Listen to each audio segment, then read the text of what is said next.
Dignitas Infinita. Declaration of the Dicastery for the Doctrine of the Faith Dignitas Infinita on Human Dignity, August 4, 2024. Declaration Dignitas Infinita on Human Dignity. Presentation. During the Congresso of March 15, 2019, the then Congregation for the Doctrine of the Faith decided to commence the drafting of a text highlighting the indispensable nature of the dignity of the human person in Christian anthropology and illustrating the significance and beneficial implications of the concept in the social, political, and economic realms, while also taking into account the latest developments on the subject in academia and the ambivalent ways in which the concept is understood today. An initial draft of the text was prepared with the help of some experts in 2019, but a consulta read of the congregation, convened on October 8 of the same year, found it to be unsatisfactory. The doctrinal office then prepared another draft ex novo, based on the contribution of various experts, which was presented and discussed in a consulta read held on October 4, 2021. In January 2022, the new draft was presented during the plenary session of the congregation, during which the members took steps to shorten and simplify the text. Following this, on February 6, 2023, the amended version of the new draft was reviewed by a consulta read, which proposed some additional modifications. An updated version was then submitted for the members' consideration during the ordinary session of the Dicastery, Feria 4, on May 3, 2023, where members agreed that the document, with some adjustments, could be published. Subsequently, Pope Francis approved the deliberations of that session during the audience granted to me on November 13, 2023. On this occasion, he also asked that the document highlight topics closely connected to the theme of dignity, such as poverty, the situation of migrants, violence against women, human trafficking, war, and other themes. To honor the Holy Father's directions, the doctrinal section of the Dicastery dedicated a congresso to an in-depth study of the encyclical Fratelli Tutti, which offers an original analysis and further consideration of the theme of human dignity beyond all circumstances. On February 2, 2024, a new and significantly modified version of this text was sent to the members of the Dicastery ahead of the ordinary session, Feria 4, on February 28, 2024. The letter accompanying the draft included the following. Clarification: this additional drafting was necessary to meet a specific request of the Holy Father, namely, he explicitly urged that more attention be given to the grave violations of human dignity in our time, particularly in light of the encyclical Fratelli Tutti. With this, the doctrinal office took steps to reduce the initial part, and to develop in greater detail what the Holy Father indicated. The text of the current declaration was finally approved during the above-mentioned Feria 4 of February 28, 2024. Then, in the audience granted to me and to Monsignor Armando Mateo, Secretary of the Doctrinal Section, on March 25, 2024, the Holy Father approved this declaration and ordered its publication. The 5-year course of the text's preparation helps us to understand that the document before us reflects the gravity and centrality of the theme of dignity in Christian thought. The text required a considerable process of maturation to arrive at the final version that we have published today. In its initial 3 sections, the declaration recalls fundamental principles and theoretical premises, with the goal of offering important clarifications that can help avoid frequent confusion that surrounds the use of the term dignity. The 4th section presents some current and problematic situations in which the immense and inalienable dignity due to every human being is not sufficiently recognized. The Church sees the condemnation of these grave and current violations of human dignity as a necessary measure, for she sustains the deep conviction that we cannot separate faith from the defense of human dignity, evangelization from the promotion of a dignified life, and spirituality from a commitment to the dignity of every human being. This dignity of every human being can be understood as infinite, Dignitas Infinita, as Pope St. John Paul II affirmed in a meeting for people living with various limitations or disabilities. He said this to show how human dignity transcends all outward appearances and specific aspects of people's lives. In Fratelli Tutti, Pope Francis wanted to underscore that this dignity exists beyond all circumstances. With this, he summoned all people to defend human dignity in every cultural context and every moment of human existence, regardless of physical, psychological, social, or even moral deficiencies. The declaration strives to show that this is a universal truth that we are all called to recognize as a fundamental condition for our societies to be truly just, peaceful, healthy, and authentically human. Although not comprehensive, the topics discussed in this declaration are selected to illuminate different facets of human dignity that might be obscured in many people's consciousness. Some topics may resonate more with some sectors of society than others. Nevertheless, all of them strike us as being necessary because, taken together, they help us recognize the harmony and richness of the thought about human dignity that flows from the gospel. This declaration does not set out to exhaust such a rich and crucial subject. Instead, its aim is to offer some points for reflection that can help us maintain an awareness of human dignity amid the complex historical moment in which we are living. This is so that we may not lose our way and open ourselves up to more wounds and profound sufferings amid the numerous concerns and anxieties of our time. Victor Manuel Card Fernandez. Prefect. Introduction. 1. Dignitas Infinita, every human person possesses an infinite dignity, inalienably grounded in his or her very being, which prevails in and beyond every circumstance, state, or situation the person may ever encounter. This principle, which is fully recognizable even by reason alone, underlies the primacy of the human person and the protection of human rights. In the light of Revelation, the Church resolutely reiterates and confirms the ontological dignity of the human person, created in the image and likeness of God and redeemed in Jesus Christ. From this truth, the Church draws the reasons for her commitment to the weak and those less endowed with power, always insisting on the primacy of the human person and the defense of his or her dignity beyond every circumstance. 2. This ontological dignity and the unique and eminent value of every man and woman in the world was reaffirmed authoritatively in the Universal Declaration of Human Rights, issued by the United Nations General Assembly on December 10, 1948. 3. As we commemorate the 75th anniversary of that document, the Church sees an opportunity to proclaim anew its conviction that all human beings created by God and redeemed by Christ must be recognized and treated with respect and love due to their inalienable dignity. The anniversary also provides an occasion for the Church to clarify some frequent misconceptions concerning human dignity and to address some serious and urgent related issues. 3. From the start of her mission and propelled by the gospel, the Church has striven to affirm human freedom and promote the rights of all people, for in recent times, thanks to the voices of the pontiffs, the Church has made a deliberate effort to formulate this commitment in more explicit terms through a renewed call to acknowledge the fundamental dignity inherent in every person. On this point, Pope St. Paul VI affirmed that no anthropology equals that of the Church regarding the human person, particularly concerning the person's originality, dignity, the intangibility and richness of the person's fundamental rights, sacredness, capacity for education, aspiration to a complete development, and immortality. 5.4. Pope St. John Paul II, during the Third General Conference of Latin American and Caribbean bishops in Puebla in 1979, affirmed that human dignity is a gospel value that cannot be despised without greatly offending the Creator. This dignity is infringed on the individual level when due regard is not had for values such as freedom, the right to profess one's religion, physical and mental integrity, the right to essential goods, to life. It is infringed on the social and political level when man cannot exercise his right of participation, or when he is subjected to unjust and unlawful coercion, or submitted to physical or mental torture, etc. If the Church makes herself present in the defense of, or in the advancement of human dignity, she does so in line with her mission, which, although it is religious and not social or political, cannot fail to consider man in the entirety of his being. 6.5. Then, in 2010, addressing the Pontifical Academy for Life, Pope Benedict XVI declared that human dignity is a fundamental principle which faith in the crucified and risen Jesus Christ has always defended, especially when, in respect of the simplest and most defenseless people, it is disregarded. 7. On another occasion, speaking to economists, he stated that the economy and finance do not exist for their own sake, they are only an instrument or means. Their sole end is the human person and his or her total fulfillment in dignity. This is the only capital, and it is right to safeguard it. 8.6. From the start of his pontificate, Pope Francis has invited the Church to believe in a Father who loves all men and women with an infinite love, realizing that he thereby confers upon them an infinite dignity. 9. He has strongly emphasized that such immense dignity is an original datum, something given, that is to be acknowledged faithfully and welcomed with gratitude. Based on this recognition and acceptance of human dignity, a new coexistence among people can be established that develops social relationships in the context of authentic fraternity. Indeed, only by acknowledging the dignity of each human person can we contribute to the rebirth of a universal aspiration to fraternity. 10. Pope Francis affirms that the wellspring of human dignity and fraternity is in the gospel of Jesus Christ. 11. But even human reason can arrive at this conviction through reflection and dialogue, since the dignity of others is to be respected in all circumstances, not because that dignity is something we have invented or imagined, but because human beings possess an intrinsic worth superior to that of material objects and contingent situations. This requires that they be treated differently. That every human being possesses an inalienable dignity is a truth that corresponds to human nature apart from all cultural change. 12. Pope Francis concludes, human beings have the same inviolable dignity in every age of history, and no one can consider himself or herself authorized by particular situations to deny this conviction or to act against it. 13. From this perspective, Pope Francis' encyclical, Fratelli Tutti, constitutes a kind of Magna Carta of our contemporary tasks to protect and promote human dignity. A fundamental clarification. 7.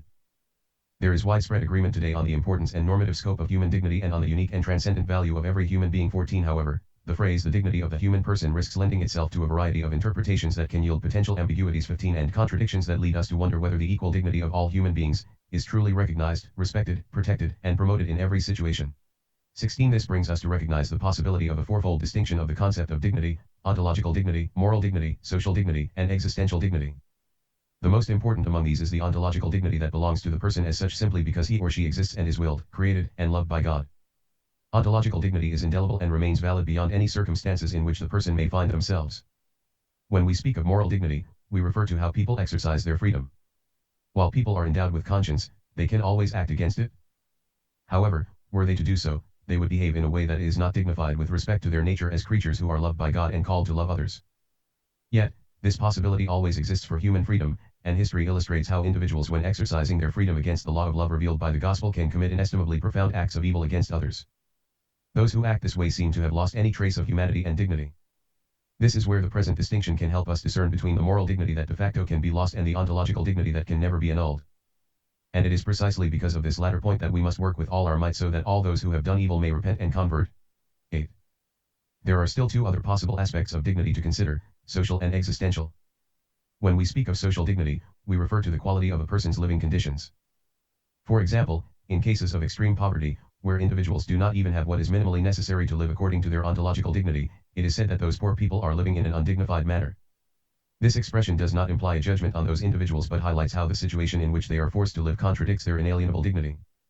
The last meaning is that of existential dignity, which is the type of dignity implied in the ever-increasing discussion about a dignified life and one that is not dignified. For instance, while some people may appear to lack nothing essential for life, for various reasons, they may still struggle to live with peace, joy, and hope. In other situations, the presence of serious illnesses, violent family environments, pathological addictions, and other hardships may drive people to experience their life conditions as undignified vis-a-vis their perception of that ontological dignity. That can never be obscured. These distinctions remind us of the inalienable value of the ontological dignity that is rooted in the very being of the human person in all circumstances. 9. Finally, it is worth mentioning that the classical definition of a person as an individual substance of a rational nature 17 clarifies the foundation of human dignity. As an individual substance, the person possesses ontological dignity, that is, at the metaphysical level of being itself. Having received existence from God, humans are subjects who subsist, that is, they exercise their existence autonomously. The term rational encompasses all the capacities of the human person, including the capacities of knowing and understanding, as well as those of wanting, loving, choosing, and desiring. It also includes all corporeal functions closely related to these abilities. Nature refers to the conditions particular to us as human beings, which enable our various operations and the experiences that characterize them. In this sense, nature is the principle of action. We do not create our nature, we hold it as a gift and we can nurture, develop, and enhance our abilities. By exercising the freedom to cultivate the riches of our nature, we grow over time. Even if a person is unable to exercise these capabilities due to various limitations or conditions, nevertheless the person always subsists as an individual substance with a complete and inalienable dignity. This applies, for instance, to an unborn child, an unconscious person, or an older person in distress. 1. A growing awareness of the centrality of human dignity. 10. Already in classical antiquity 18 an intuition about human dignity emerged from a social perspective that viewed each person as invested with a particular dignity based on their rank and status within an established order. From its origins in the social sphere, the word dignity then was used to describe the differentiated dignity of beings in the cosmos. In this view, all beings possess their own dignity according to their place within the harmony of the whole. Some high points of ancient thought did begin to acknowledge a unique place for humans as beings endowed with reason, able to take responsibility for themselves and others in the world. 19 Nevertheless, a way of thinking that would be able to ground our respect for the dignity of every human person in every circumstance was still a long way away. Biblical perspectives. 11. Biblical revelation teaches that all human beings possess inherent dignity because they are created in the image and likeness of God. God said, "Let us make man in our image, after our likeness." So God created man in his own image, in the image of God he created him, male and female he created them. General 1:26-27. With this, humanity has a specific quality that means it is not reducible to purely material elements. Moreover, the image does not define the soul or its intellectual abilities but the dignity of man and woman. In their relationship of equality and mutual love, both the man and the woman represent God in the world and are also called to cherish and nurture the world. Because of this, to be created in the image of God means to possess a sacred value that transcends every distinction of a sexual, social, political, cultural, and religious nature. Our dignity is bestowed upon us by God, it is neither claimed nor deserved. Every human being is loved and willed by God and, thus, has an inviolable dignity. In Exodus, at the heart of the Old Testament, God shows himself to be the one who hears the cry of the poor, sees the misery of his people, and cares for those who are least and for the oppressed. Cf. EX 3:7, 22:20-26. The same teaching can be found in the Deuteronomic Code, cf. DT 12-26. Here, the teaching on rights is transformed into a manifesto of human dignity, particularly in favor of the threefold category of the orphan, the widow, and the stranger. Cf. DT 24:17. The ancient precepts of Exodus are recalled and applied to the moment in the preaching of the prophets, who represent the critical conscience of Israel. The prophets Amos, Hosea, Isaiah, Micah, and Jeremiah have entire chapters denouncing injustice. Amos bitterly decries the oppression of the poor and his listeners' failure to recognize any fundamental human dignity in the destitute. Cf. AM 2:6-7, 4:1, 5:11-12. Isaiah pronounces a curse against those who trample on the rights of the poor, denying them all justice. Woe to those who decree iniquitous decrees, and the writers who keep writing oppression, to turn aside the needy from justice, is 10:1-2. This prophetic teaching is echoed in wisdom literature. For example, Surik equates the oppression of the poor with murder. To take away a neighbor's living is to murder him. To deprive an employee of his wages is to shed blood. Sir 34:22. In the Psalms, the religious relationship with God comes through the defense of the weak and needy. Do justice for the weak and the orphan. Give justice to the poor and afflicted. Rescue the weak and the needy. Set them free from the hand of the wicked. PS 82:3-4. 12. Born and raised in humble conditions, Jesus reveals the dignity of the needy and those who labor. 20. Then, throughout his public ministry, he affirms the value and dignity of all who bear the image of God, regardless of their social status and external circumstances.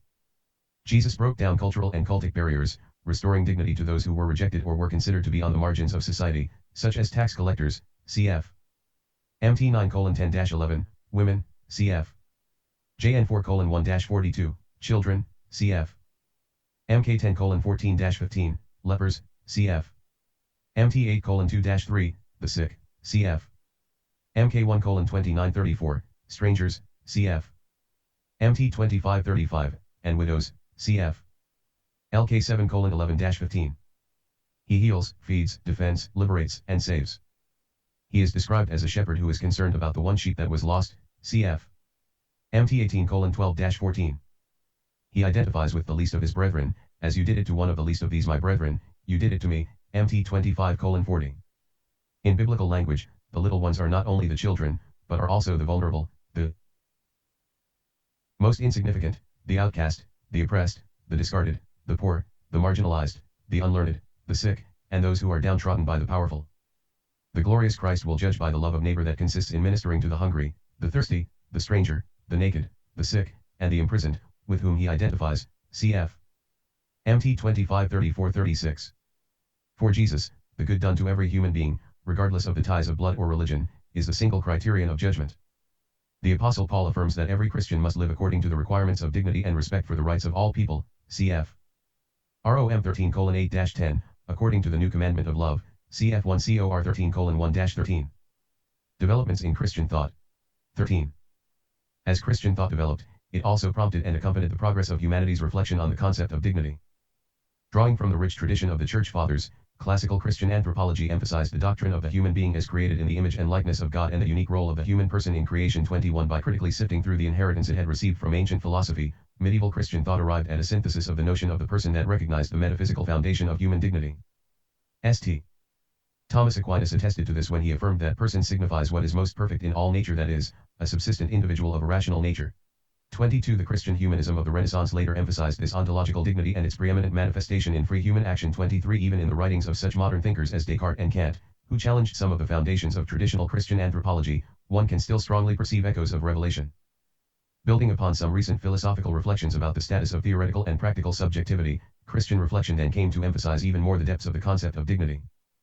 In the 20th century, this reached an original perspective, as seen in personalism, that reconsidered the question of subjectivity and expanded it to encompass intersubjectivity and the relationships that bind people together. 24. The thinking flowing from this view has enriched contemporary Christian anthropology. 25. The present era.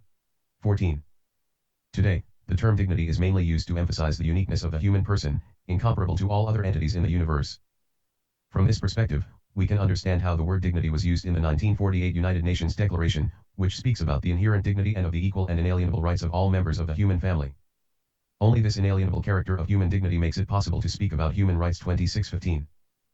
To clarify the concept of dignity even further, it is essential to point out that dignity is not something granted to the person by others based on their gifts or qualities, such that it could be withdrawn. Were it so bestowed, it would be given in a conditional and alienable way, and then the very meaning of dignity, however worthy of great respect, would remain exposed to the risk of being abolished. Instead, dignity is intrinsic to the person, it is not conferred subsequently, a posteriori, it is prior to any recognition, and it cannot be lost. All human beings possess the same intrinsic dignity, regardless of whether or not they can express it in a suitable manner. 16. For this reason, the Second Vatican Council speaks of the sublime dignity of the human person, who stands above all things and whose rights and duties are universal and inviolable. 27. As the opening line of the Conciliar Declaration Dignitas Humani recalls, contemporary man is becoming increasingly conscious of the dignity of the human person. More and more people are demanding that men should exercise fully their own judgment and a responsible freedom in their actions and should not be subject to the pressure of coercion but be inspired by a sense of duty. 28. Such freedom of thought and conscience, both individual and communal, is based on the recognition of human dignity as known through the revealed Word of God and by reason itself. 29. The Church's magisterium progressively developed an ever greater understanding of the meaning of human dignity, along with its demands and consequences, until it arrived at the recognition that the dignity of every human being prevails beyond all circumstances. 2. The Church proclaims, promotes, and guarantees human dignity. 17. The Church proclaims the equal dignity of all people, regardless of their living conditions or qualities. This proclamation rests on a threefold conviction, which in the light of Christian faith gives human dignity an immeasurable value and reinforces its intrinsic demands. The indelible image of God. 18. The first conviction, drawn from Revelation, holds that the dignity of the human person comes from the love of the Creator, who has imprinted the indelible features of his image on every person, cf. General 126. The Creator calls each person to know him, to love him, and to live in a covenantal relationship with him, while calling the person also to live in fraternity, justice, and peace with all others. In this perspective, dignity refers not only to the soul but also to the person as an inseparable unity of body and soul. Accordingly, dignity is also inherent in each person's body, which participates in its own way in being in imago Dei, in the image of God, and is also called to share in the soul's glory in the divine beatitude. Christ elevates human dignity. 19. The second conviction follows from the fact that the dignity of the human person was revealed in its fullness when the Father sent his Son, who assumed human existence to the full. In the mystery of the Incarnation, the Son of God confirmed the dignity of the body and soul which constitute the human being. 30. By uniting himself with every human being through his incarnation, Jesus Christ confirmed that each person possesses an immeasurable dignity simply by belonging to the human community. Moreover, he affirmed that this dignity can never be lost. 31. By proclaiming that the kingdom of God belongs to the poor, the humble, the despised, and those who suffer in body and spirit, by healing all sorts of illnesses and infirmities, even the most dramatic ones, such as leprosy, by affirming that whatever is done to these individuals is also done to him because he is present in them. In all these ways, Jesus brought the great novelty of recognizing the dignity of every person, especially those who were considered unworthy. This new principle in human history, which emphasizes that individuals are even more worthy of our respect and love when they are weak, scorned, or suffering, even to the point of losing the human figure, has changed the face of the world. It has given life to institutions that take care of those who find themselves in disadvantaged conditions, such as abandoned infants, orphans, the elderly who are left without assistance, the mentally ill, people with incurable diseases or severe deformities, and those living on the streets. A vocation to the fullness of dignity. 20. The third conviction concerns the ultimate destiny of human beings. After the creation and the incarnation, Christ's resurrection reveals a further aspect of human dignity. Indeed, the dignity of man rests above all on the fact that he is called to communion with God. 32. Destined to last forever. Thus, the dignity of this life is linked not only to its beginning, to the fact that it comes from God, but also to its final end, to its destiny of fellowship with God in knowledge and love of him. In the light of this truth, St. Irenaeus qualifies and completes his praise of man. The glory of God is indeed man, living man, but the life of man consists in the vision of God. 33:21. Consequently, the Church believes and affirms that all human beings created in the image and likeness of God and recreated 34 in the Son, who became man, was crucified, and rose again, are called to grow under the action of the Holy Spirit to reflect the glory of the Father in that same image and to share in eternal life. Cf. JN 10:15-16, 17:22-24, 2 Cor 3:18, F1 3-14. Indeed, Revelation shows forth the dignity of the human person in all its fullness. 35. A commitment to one's own freedom. 22. Every individual possesses an inalienable and intrinsic dignity from the beginning of his or her existence as an irrevocable gift. However, the choice to express that dignity and manifest it to the full or to obscure it depends on each person's free and responsible decision. Some church fathers, such as St. Irenaeus and St. John Damascene, distinguished between the image and likeness mentioned in Genesis, cf. 1:26. This allowed for a dynamic perspective on human dignity that understands that the image of God is entrusted to human freedom so that under the guidance and action of the Spirit the person's likeness to God may grow and each person may attain their highest dignity. 36. All people are called to manifest the ontological scope of their dignity on an existential and moral level as they, by their freedom, orient themselves toward the true good in response to God's love. Thus, as one who is created in the image of God, the human person never loses his or her dignity and never ceases to be called to embrace the good freely. At the same time, to the extent that the person responds to the good, the individual's dignity can manifest itself freely, dynamically, and progressively. With that, it can also grow and mature. Consequently, each person must also strive to live up to the full measure of their dignity. In light of this, one can understand how sin can wound and obscure human dignity, as it is an act contrary to that dignity, yet, sin can never cancel the fact that the human being is created in the image and likeness of God. In this way, faith plays a decisive role in helping reason perceive human dignity and in accepting, consolidating, and clarifying its essential features, as Benedict XVI pointed out, without the corrective supplied by religion, though, reason too can fall prey to distortions, as when it is manipulated by ideology, or applied in a partial way that fails to take full account of the dignity of the human person. Such misuse of reason, after all, was what gave rise to the slave trade in the first place and to many other social evils, not least the totalitarian ideologies of the 20th century. 37.3. Dignity. The foundation of human rights and duties. 23.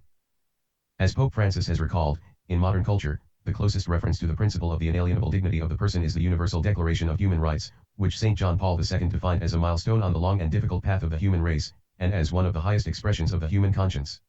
38. To resist attempts to alter or annul the profound meaning of that declaration, it is worth recalling some essential principles that must always be honored.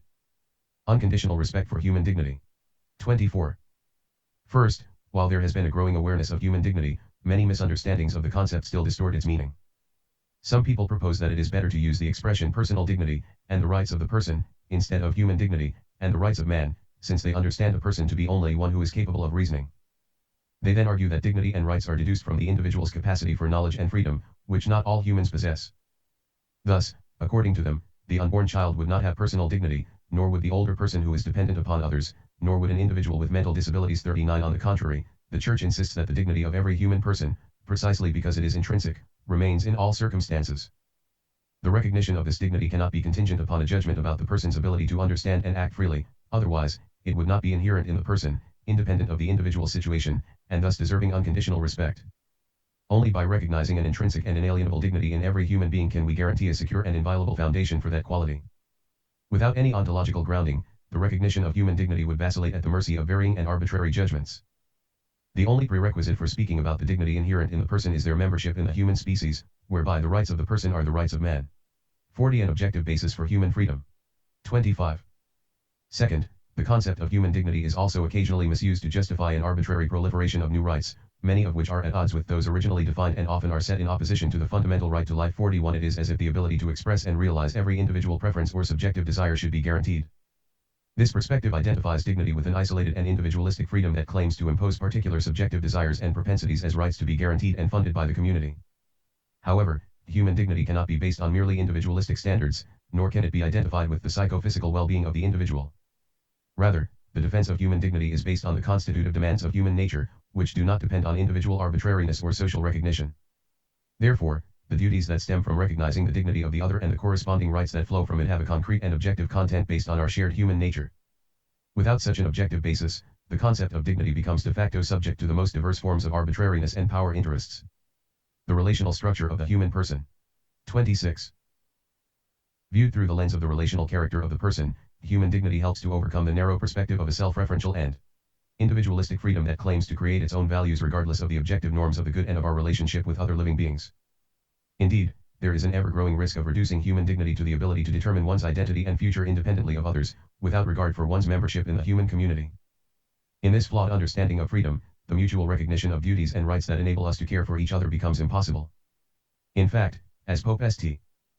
John Paul II recalled, freedom is placed at the service of the person and of his fulfillment through the gift of self and openness to others, but when freedom is made absolute in an individualistic way, it is emptied of its original content, and its very meaning and dignity are contradicted.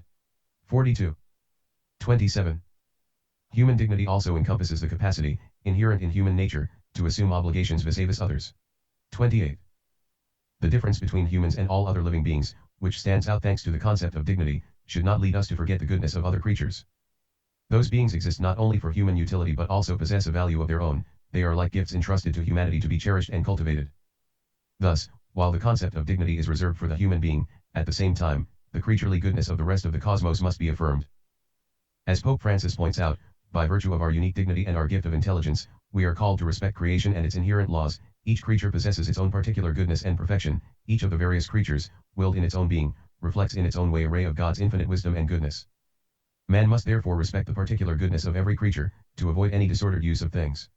43. Furthermore, today we see ourselves forced to realize that it is only possible to sustain a situated anthropocentrism. To recognize, in other words, that human life is incomprehensible and unsustainable without other creatures. 44. In this perspective, it is not a matter of indifference to us that so many species are disappearing and that the climate crisis endangers the life of many other beings. 45. Indeed, it belongs to human beings' dignity to care for the environment, taking particular account of the human ecology that preserves their very existence. Freeing the human person from negative influences in the moral and social spheres. 29. These fundamental prerequisites, however necessary, are not enough to guarantee a person's growth consistent with his or her dignity. While God created man a rational being, conferring on him the dignity of a person who can initiate and control his own actions, 46. With a view to the good, our free will often prefers evil over good. Thus, human freedom, in its turn, needs to be freed. In his letter to the Galatians, St. Paul affirms that for freedom, Christ has set us free, Gal 5:1, recalling the task proper to each Christian, on whose shoulders rests a responsibility for liberation that extends to the whole world, cf. Rom 8:19 ff. This is a liberation that, starting from the hearts of individual people, is called to spread and manifest its humanizing power across all relationships. 30. Freedom is a marvelous gift from God. Even when God draws us to Him with His grace, He does so in a way that never violates our freedom. Thus, it would be a grave error to think that by distancing ourselves from God and His assistance, we could somehow be freer and thus feel more dignified. Instead, detached from the Creator, our freedom can only weaken and become obscured. The same happens if freedom imagines itself to be independent of any external reference and perceives any relationship with a prior truth as a threat. As a result, respect for the freedom and dignity of others would also diminish. As Pope Benedict XVI explained, a will which believes itself radically incapable of seeking truth and goodness has no objective reasons or motives for acting save those imposed by its fleeting and contingent interests. It does not have an identity to safeguard and build up through truly free and conscious decisions. As a result, it cannot demand respect from other wills, which are themselves detached from their own deepest being and thus capable of imposing other reasons or, for that matter, no reason at all. The illusion that moral relativism provides the key for peaceful coexistence is actually the origin of divisions and the denial of the dignity of human beings. 4731. Moreover, it would be unrealistic to posit an abstract freedom devoid of any influence, context, or limitation. Instead, the proper exercise of personal freedom requires specific conditions of an economic, social, juridic, political and cultural order, 48 which often remain unfulfilled. In this sense, we can say that some individuals enjoy more freedom than others. Pope Francis has given special attention to this point. Some people are born into economically stable families, receive a fine education, grow up well nourished, or naturally possess great talent. They will certainly not need a proactive state, they need only claim their freedom. Yet, the same rule clearly does not apply to a disabled person, to someone born in dire poverty, to those lacking a good education and with little access to adequate health care. If a society is governed primarily by the criteria of market freedom and efficiency, there is no place for such persons, and fraternity will remain just another vague ideal. 49 Therefore, it is crucial to understand that removing injustices promotes human freedom and dignity 50 at every level of human endeavor. To enable authentic freedom, we must put human dignity back at the center and, on that pillar, build the alternative social structures we need. 51 Similarly, freedom is frequently obscured by a variety of psychological, historical, social, educational, and cultural influences. Real and historical freedom always needs to be liberated. One must, moreover, reaffirm the fundamental right to religious freedom. 32. At the same time, human history shows clear progress in understanding human dignity and freedom, albeit not without shadows and risks of regression. Such advancement in understanding human dignity is demonstrated by the fact that there is an increasing desire to eradicate racism, slavery, and the marginalization of women, children, the sick, and people with disabilities. This aspiration has been bolstered under the influence of the Christian faith, which continues to be a ferment, even in increasingly secularized societies. However, the arduous journey of advancing human dignity remains far from completion. 4. Some grave violations of human dignity. 33. In light of the previous reflections on the centrality of human dignity, the final section of this declaration addresses some specific and grave violations of that dignity. It does so in the spirit proper to the Church's magisterium, which has found full expression in the teaching of the recent pontiffs, as mentioned previously. For example, Pope Francis, on the one hand, tirelessly reminds us of the need to respect human dignity. Every human being has the right to live with dignity and to develop integrally. This fundamental right cannot be denied by any country. People have this right even if they are unproductive or were born with or developed limitations. This does not detract from their great dignity as human persons, a dignity based not on circumstances but on the intrinsic worth of their being. Unless this basic principle is upheld, there will be no future either for fraternity or for the survival of humanity. 52 On the other hand, he never ceases to point out the concrete violations of human dignity in our time, calling us each to awaken to our responsibility and the need to engage in a concrete commitment in this regard. 34.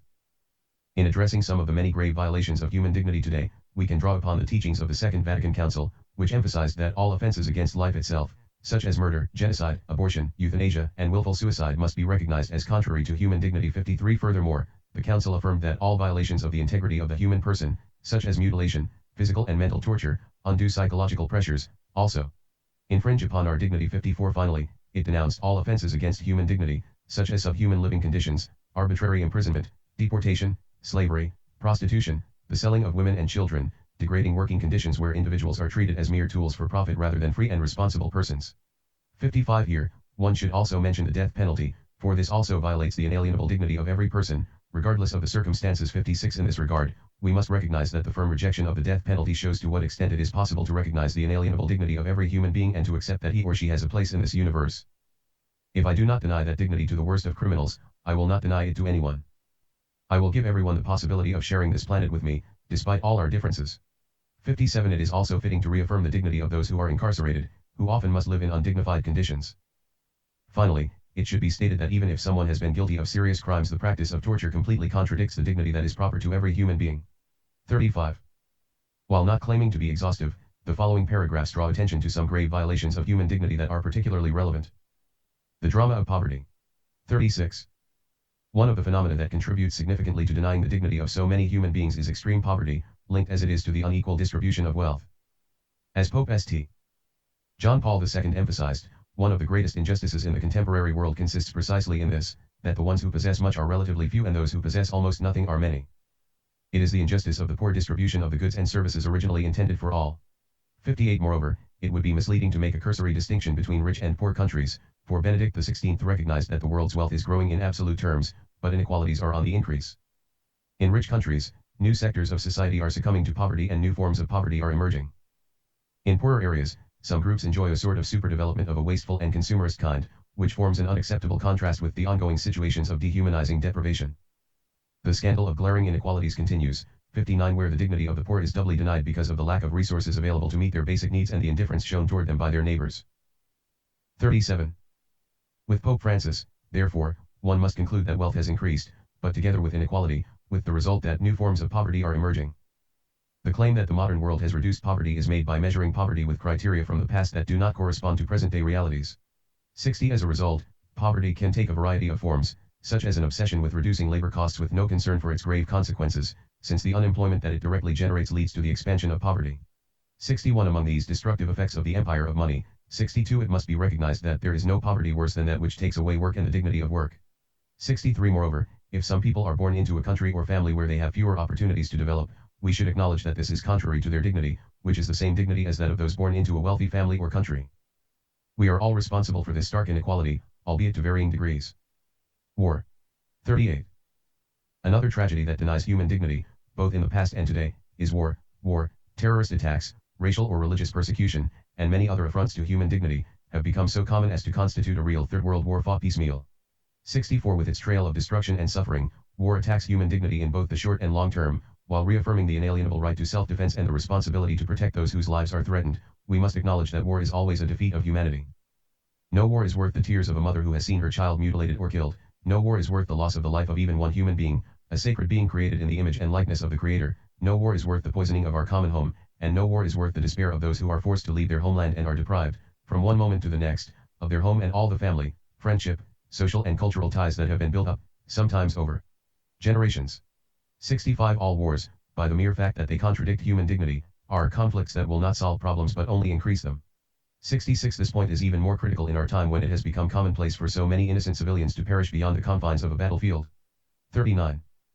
Therefore, even today, the Church cannot but make her own the words of the pontiffs, repeating with Pope St. Paul VI, Jamais plus la guerre, jamais plus la guerre. Never again war, never again war. 67. Moreover, together with Pope St. John Paul II, the Church pleads in the name of God and in the name of man, do not kill. Do not prepare destruction and extermination for people. Think of your brothers and sisters who are suffering hunger and misery. Respect each one's dignity and freedom. 68. As much now as ever, this is the cry of the Church and of all humanity. Pope Francis underscores this by stating, we can no longer think of war as a solution because its risks will probably always be greater than its supposed benefits. In view of this, it is very difficult nowadays to invoke the rational criteria elaborated in earlier centuries to speak of the possibility of a just war. Never again war.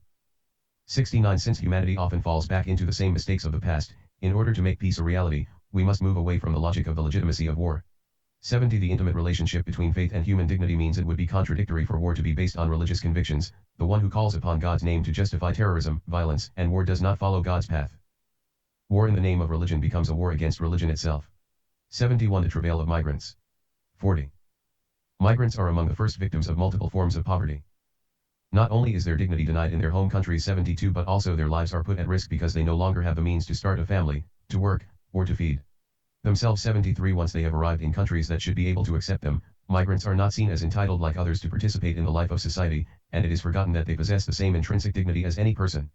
No one will ever openly deny that they are human beings, yet in practice, by our decisions and the way we treat them, we can show that we consider them less worthy, less important, less human.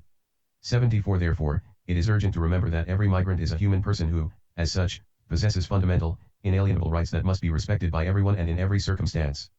75 Receiving migrants is an important and meaningful way of defending the inalienable dignity of each human person regardless of origin, race, or religion. 76. Human trafficking. 41. Human trafficking must also be counted among the grave violations of human dignity. 77 While it is not a new phenomenon, it has taken on tragic dimensions before our eyes, which is why Pope Francis has denounced it in particularly emphatic terms. I reaffirm here that the trade in people is a vile activity, a disgrace to our societies that claim to be civilized. Exploiters and clients at all levels should make a serious examination of conscience both in the first person and before God. Today the Church is renewing her urgent appeal that the dignity and centrality of every individual always be safeguarded, with respect for fundamental rights, as her social teaching emphasizes. She asks that these rights really be extended for millions of men and women on every continent, wherever they are not recognized. In a world in which a lot is said about rights, how often is human dignity actually trampled upon? In a world in which so much is said about rights, it seems that the only thing that has any rights is money. 7842. For these reasons, the Church and humanity must not cease fighting against such phenomena as the marketing of human organs and tissues, the sexual exploitation of boys and girls, slave labor, including prostitution, the drug and weapons trade, terrorism, and international organized crime. Such is the magnitude of these situations, and their toll in innocent lives, that we must avoid every temptation to fall into a declarationist nominalism that would assuage our consciences. We need to ensure that our institutions are truly effective in the struggle against all these scourges. 79 Confronted with these varied and brutal denials of human dignity, we need to be increasingly aware that human trafficking is a crime against humanity. 80 It essentially denies human dignity in at least two ways. Trafficking profoundly disfigures the humanity of the victim, offending his or her freedom and dignity. Yet, at the same time, it dehumanizes those who carry it out. 81 Sexual abuse. 43. The profound dignity inherent in human beings in their entirety of mind and body also allows us to understand why all sexual abuse leaves deep scars in the hearts of those who suffer it. Indeed, those who suffer sexual abuse experience real wounds in their human dignity.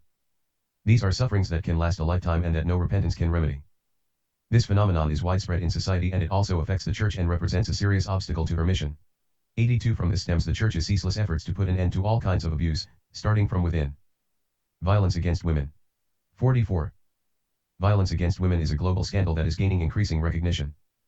While the equal dignity of women may be recognized in words, the inequalities between women and men in some countries remain very serious. Even in the most developed and democratic countries, the concrete social reality testifies to the fact that women are often not accorded the same dignity as men. Pope Francis highlighted this when he affirmed that the organization of societies worldwide is still far from reflecting clearly that women possess the same dignity and identical rights as men. We say one thing with words, but our decisions and reality tell another story.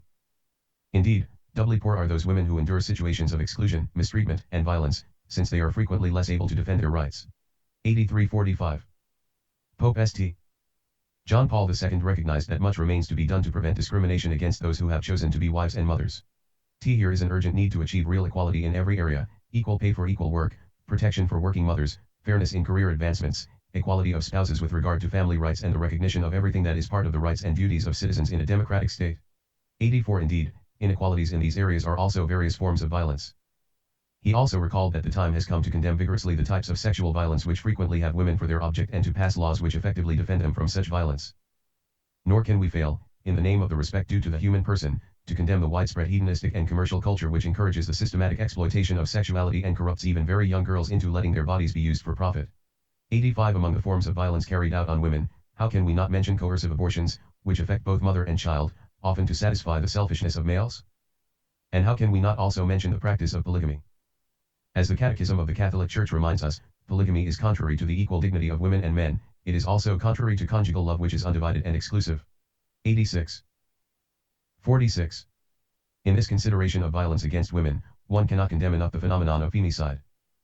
On this front, the entire international community must have a coordinated and concrete commitment, as Pope Francis reiterated, our love for Mary must help us to feel appreciation and gratitude for women, for our mothers and grandmothers, who are a bastion in the life in our cities. Almost always in silence, they carry life forward. It is the silence and strength of hope. Thank you for your witness. But in thinking of our mothers and grandmothers, I want to invite you to combat a scourge that affects our American continent, the numerous cases where women are killed. And the many situations of violence that are kept quiet behind so many walls. I ask you to fight against the source of suffering by calling for legislation and a culture that repudiates every form of violence. 87. Abortion. 47. The Church consistently reminds us that the dignity of every human being has an intrinsic character and is valid from the moment of conception until natural death. It is precisely the affirmation of such dignity that is the inalienable prerequisite for the protection of a personal and social existence, and also the necessary condition for fraternity and social friendship to be realized among all the peoples of the earth. 88. On account of the intangible value of human life, the Church's magisterium has always spoken out against abortion. In this regard, Pope St. John Paul II writes, among all the crimes which can be committed against life, procured abortion has characteristics making it particularly serious and deplorable. But today, in many people's consciences, the perception of its gravity has become progressively obscured. The acceptance of abortion in the popular mind, in behavior, and even in law itself is a telling sign of an extremely dangerous crisis of the moral sense, which is becoming more and more incapable of distinguishing between good and evil, even when the fundamental right to life is at stake. Given such a grave situation, we need now more than ever to have the courage to look the truth in the eye and to call things by their proper name, without yielding to convenient compromises or to the temptation of self-deception. In this regard, the reproach of the prophet is extremely straightforward. Woe to those who call evil good and good evil, who put darkness for light and light for darkness, is 5:20. Especially in the case of abortion, there is a widespread use of ambiguous terminology, such as interruption of pregnancy, which tends to hide abortion's true nature and to attenuate its seriousness in public opinion. Perhaps this linguistic phenomenon is itself a symptom of an uneasiness of conscience. But no word has the power to change the reality of things. Procured abortion is the deliberate and direct killing, by whatever means it is carried out, of a human being in the initial phase of his or her existence, extending from conception to birth. 89. Unborn children are, thus, the most defenseless and innocent among us. Nowadays, efforts are made to deny them their human dignity and to do with them whatever one pleases, taking their lives and passing laws preventing anyone from standing in the way of this. 90. It must, therefore, be stated with all force and clarity, even in our time, that this defense of unborn life is closely linked to the defense of each and every other human right. It involves the conviction that a human being is always sacred and inviolable, in any situation and at every stage of development. Human beings are ends in themselves and never a means of resolving other problems. Once this conviction disappears, so do solid and lasting foundations for the defense of human rights, which would always be subject to the passing whims of the powers that be. Reason alone is sufficient to recognize the inviolable value of each single human life, but if we also look at the issue from the standpoint of faith, every violation of the personal dignity of the human being cries out in vengeance to God and is an offense against the creator of the individual. 91. In this context, it is worth recalling St. Teresa of Calcutta's generous and courageous commitment to the defense of every person conceived. Surrogacy. 48. The Church also takes a stand against the practice of surrogacy, through which the immensely worthy child becomes a mere object. On this point, Pope Francis's words have a singular clarity. The path to peace calls for respect for life, for every human life, starting with the life of the unborn child in the mother's womb, which cannot be suppressed or turned into an object of trafficking.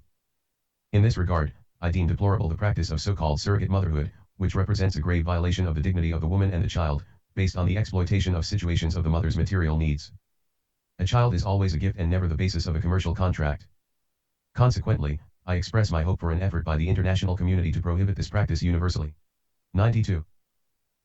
49. First and foremost, the practice of surrogacy violates the dignity of the child.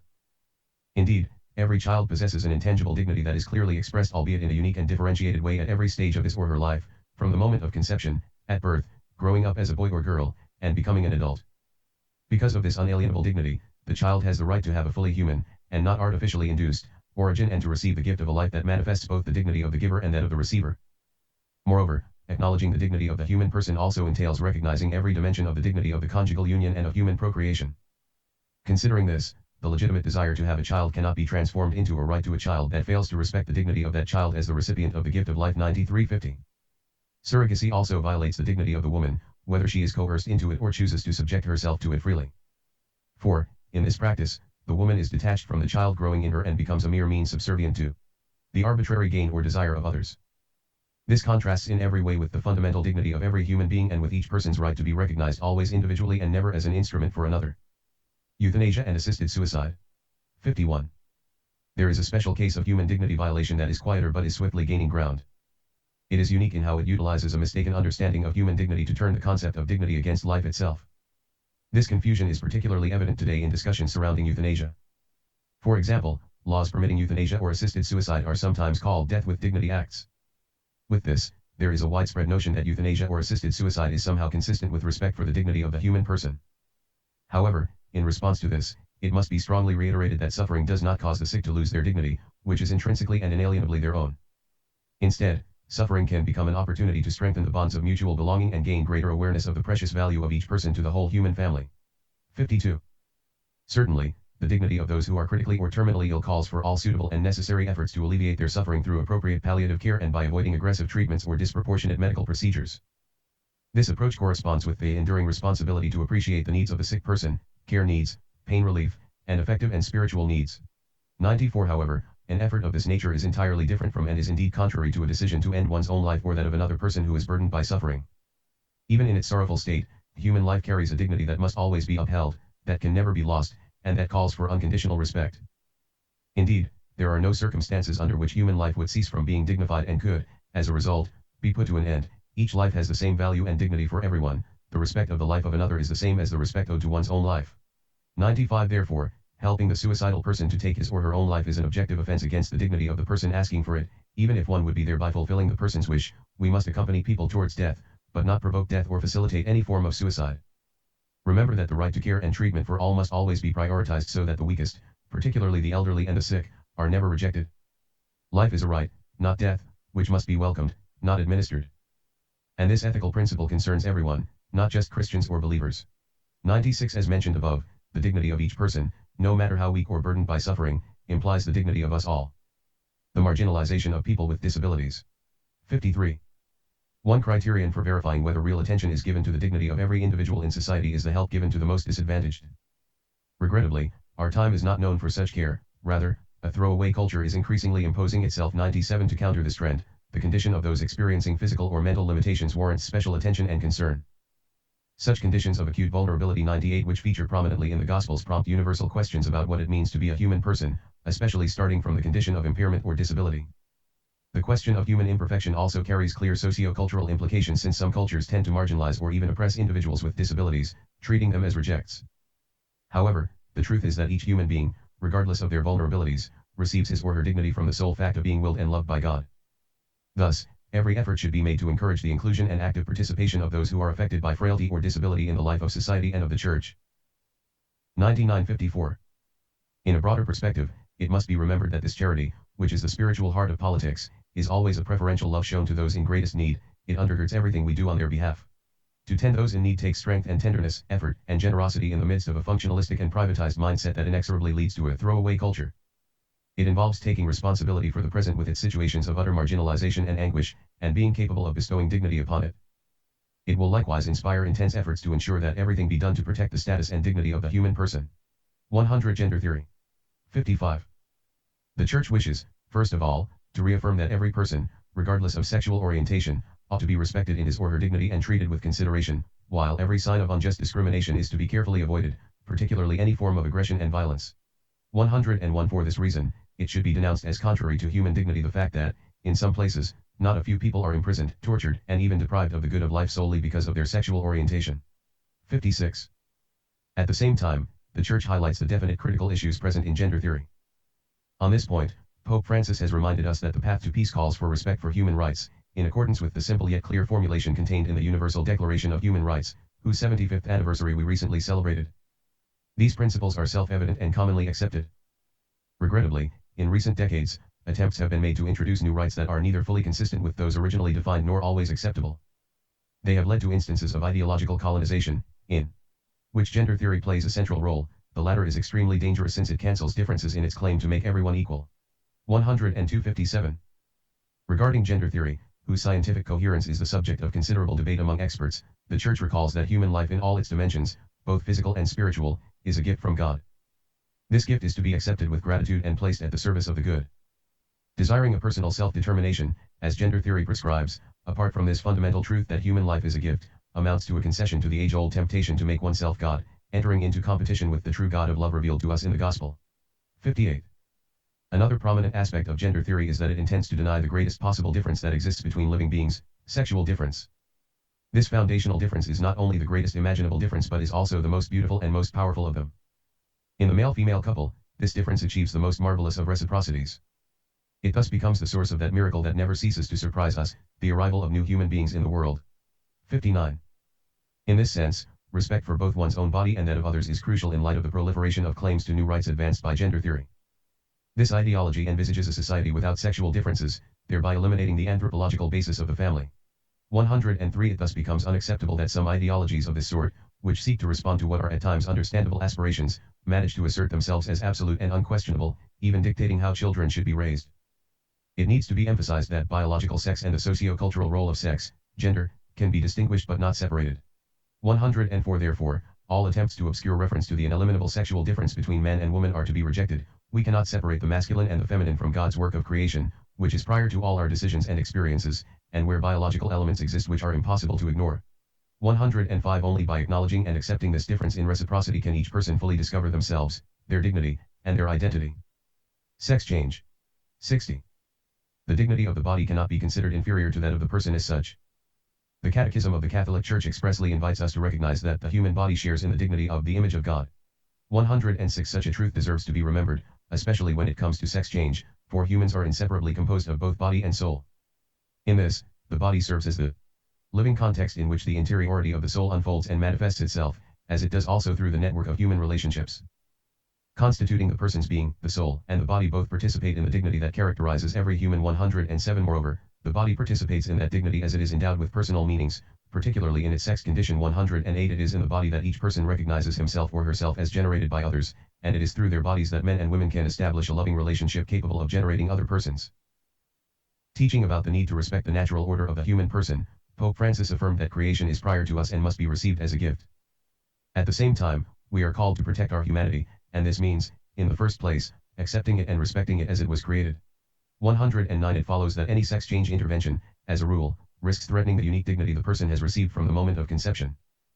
This is not to exclude the possibility that a person with genital abnormalities that are already evident at birth or that develop later may choose to receive the assistance of healthcare professionals to resolve these abnormalities. However, in this case, such a medical procedure would not constitute a sex change in the sense intended here. Digital violence. 61. Although the advancement of digital technologies may offer many possibilities for promoting human dignity, it also increasingly tends toward the creation of a world in which exploitation, exclusion, and violence grow, extending even to the point of harming the dignity of the human person. Consider, for example, how easy it is through these means to endanger a person's good name with fake news and slander. On this point, Pope Francis stresses that it is not healthy to confuse communication with mere virtual contact. Indeed, the digital environment is also one of loneliness, manipulation, exploitation, and violence, even to the extreme case of the dark web. Digital media can expose people to the risk of addiction, isolation, and gradual loss of contact with concrete reality, blocking the development of authentic interpersonal relationships. New forms of violence are spreading through social media, for example, cyberbullying. The internet is also a channel for spreading pornography and the exploitation of persons for sexual purposes or through gambling.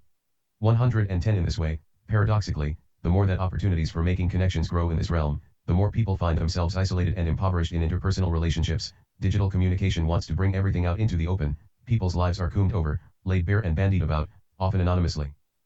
Respect for others disintegrates, and even as we dismiss, ignore, or keep others distant, we can shamelessly peer into every detail of their lives. 111 Such tendencies represent a dark side of digital progress. 62.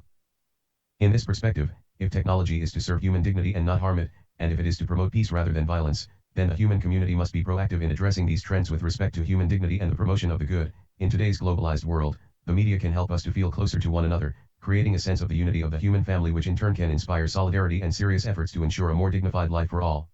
The media can help us greatly in this, especially nowadays, when the networks of human communication have made unprecedented advances.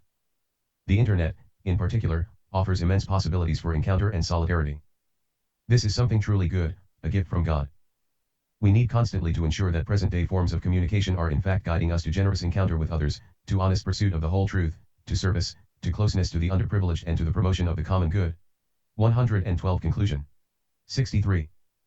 On the 75th anniversary of the promulgation of the Universal Declaration of Human Rights, 1948, Pope Francis reaffirmed that this document is like a master plan, from which many steps have been taken, but many still need to be made, and unfortunately, at times, steps backward have been taken.